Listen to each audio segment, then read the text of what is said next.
first place to start looking is look at your message. If you're putting out content, you're running ads, you're not seeing the growth, it's likely that there's something about your messaging that's not really resonating with your target audience.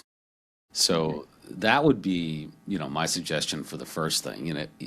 People tend to want to jump to tactics. Well, if I just post more on TikTok or I do more on Facebook or Instagram and that may be the right answer, but doing more when your message isn't resonating isn't going to help. So it's really important to think about who is your target audience, what do they care about that I can help with, and how do I structure a message? And I have a process for doing that. We might talk about it later.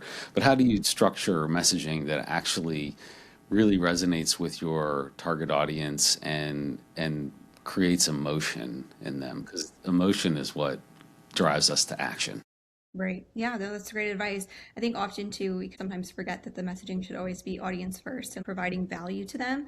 And then you could dive into sharing more about your business. But people initially get engaged with your content online because they feel like you've provided some value to them in some way. And it kind of starts that relationship there. When someone's starting in digital marketing, it can look very overwhelming. I feel like a lot of people say, I listen to this person, they say I have to post 10 times a day, and they can feel like they have to be everywhere and do everything to grow, whether it's on social media, email marketing. I mean, there's just so many different avenues you can go about it. How do you know what's actually worth your time? And what do you tell your clients, like, this is what you should focus in on? Yeah, great question, and one that I run into a lot. Again, talking as we were just a minute ago about the tendency to want to jump to tactics, and really the way to fight that tendency is to make sure that you've got a sound strategy to begin with, and part of that strategy is figuring out how we're going to get in front of our target audience in a time when they are more likely to actually take action. So you think about the like any buyer journey, there's a continuum, right?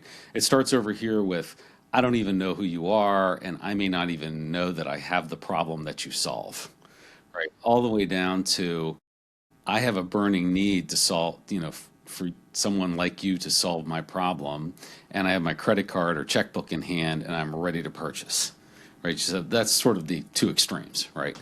Well, when you're starting out, it's going to be much more effective to be over here and get in front of your target audience when in places and where they are ready to buy, as opposed to over here trying to create a bunch of awareness, right?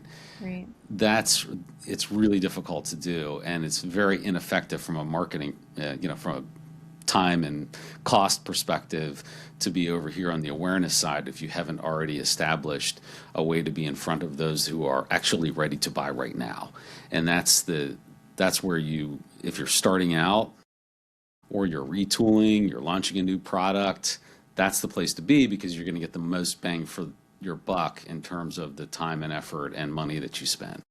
Yeah, that's great advice. I think too, for a lot of people that are in digital marketing, I think you think you have to appeal to everybody. I think people think that when they're working on online because it's going out to a global audience. But I also feel like one of the barriers too is because people feel like everybody can see it, they have to appeal to everybody. But it's actually a lot easier to think about creating content and sharing to your audience when you already have the audience in mind of who your message is supposed to resonate with and how you want them to feel when they're there.